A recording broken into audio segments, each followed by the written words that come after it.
IUIನ ಯಾವಾಗ ನಾವು ಮಾಡಬೇಕಾಗತ್ತೆ?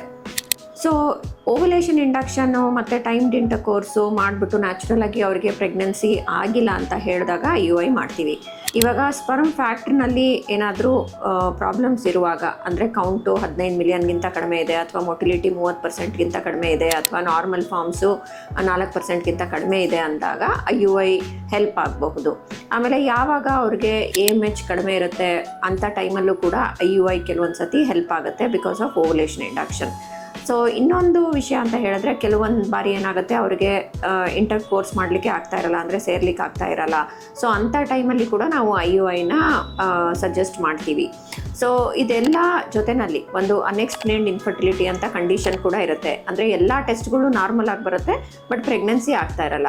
ಇಂಥ ಸಿಚುವೇಷನಲ್ಲೂ ಕೂಡ IUI ಅನ್ನೋದು ಒಂದು ಆಪ್ಷನ್ ಆಗುತ್ತೆ.